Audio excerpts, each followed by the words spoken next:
Բաքվից նորից նամակ ունենք, ավելի ճիշտ ոչ թե նամակ, այլ աուդիո ուղերձ։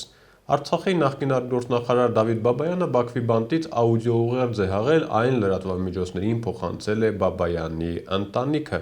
Հայ գերիները որոշել են դիմել միջազգային դատարան։ Թանկագին հայրենակիցներ, աշխարհասփյուռ հայություն, բարի կամքի մարդիկ աշխարհով մեկ, իրավապաշտպաններ,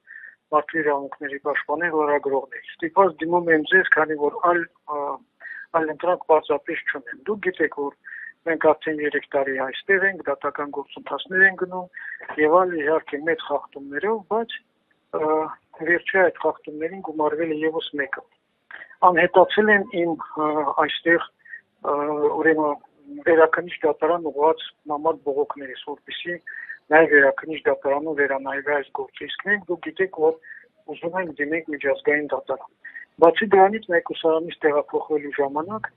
ապրիլի 21-ի մեկուսարանից բանտ արգրավել է նաև իմ վերջի ելույթը ուրեմն առաջին ատյանի դատարանում դեկտեմբերի 19-ին 2025 թվականին։ Սա նույնպես ոչ այլ ինչ է, քան քայլ ոչնչացնելու բոլոր քննադատական ուրեմն ելույթներ։ Հետևաբար խնդրում եմ բոլորդ սա ընդունեք որպես տեղեկություն միջազգային դատարանի որպես ի վարույթ, իսկ միջազգային հանրությանը ի գիտություն, որովհետև մենք ուզում ենք իսկապես դիմենք միջազգային դատարան եւ այստեղ միայն այդ դրանով է հնարավոր այդ հարցը կարգավորել։ Հետևաբար կոչ իմանում բոլորիդ օգնել մեզ այս ուղղությամբ համայն հայությանը եւ բարի կամքի մարդկանց։ Ես սա անում եմ անուն արդարության, ժողովրդավարության, մարդու իրավունքների պաշտպանության,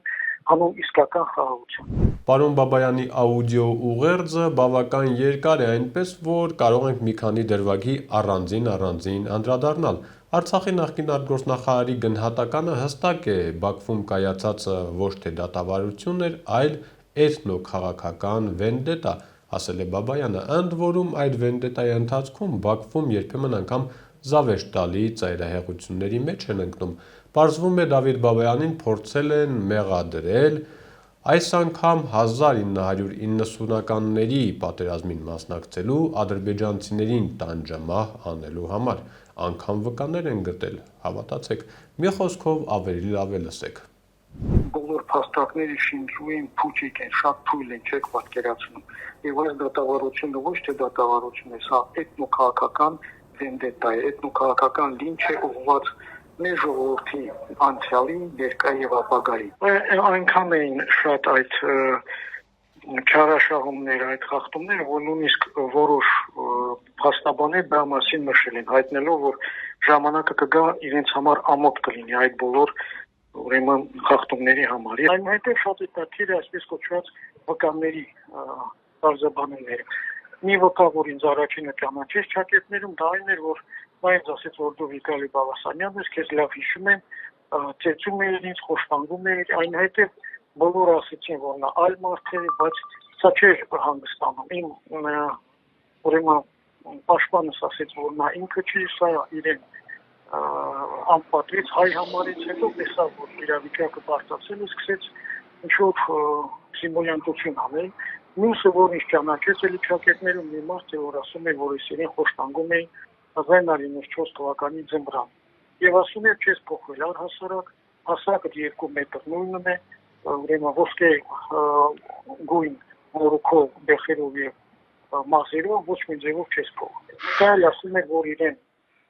մատնանշելով մեզ ծեծում էինք դաշան ձևով 93-92 թվականին կախել էինք գլուխը դեպի ներքև 7 օր պահել էինք այդ իրավիճակում, ծեծում էինք երկաթե ձողերով, ինչ-որ փայտերով։ Ես հարցնում եմ, ասում եմ, նույնիսկ չղջիկները, որոնք մեկ միլիոն տարի կամ միլիոնավոր տարիներ էվոլյուցիային անցել, չեն կարող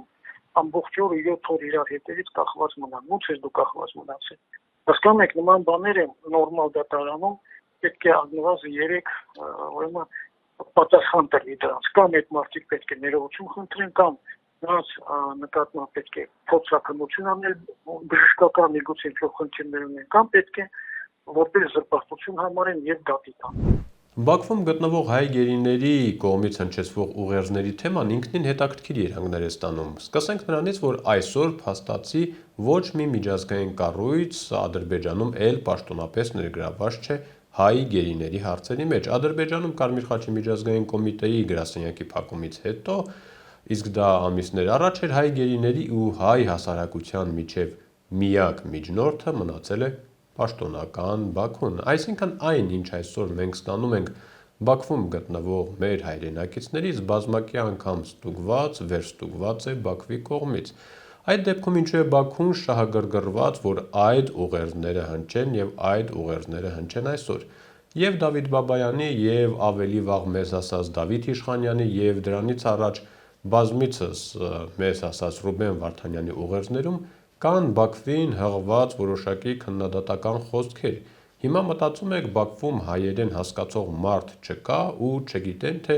այդ աուդիո ուղերձներում ինչ են ասում մեր հայրենակիցները։ Կարծում եմ գիտեն, իսկ ինչու են ուզում, որ դա հնչի։ Դա ավելի լուրջ հարց է, ավելի լուրջ մտածելու թեմա է, բայց մենք կարծում եմ դրա ոչ ժամանակը ունենք, ոչ էլ ցանկությունը։ Համենայն դեպս կարող ենք վստահ լինել, որ հայերի հանդեպ Բաքվի քաղաքականությունը բնավել չի փոխվել։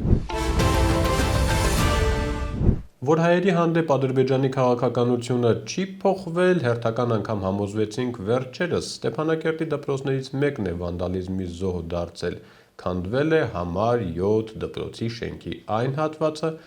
որը հայկական ճարտարապետության տեսանելի տարր ուներ։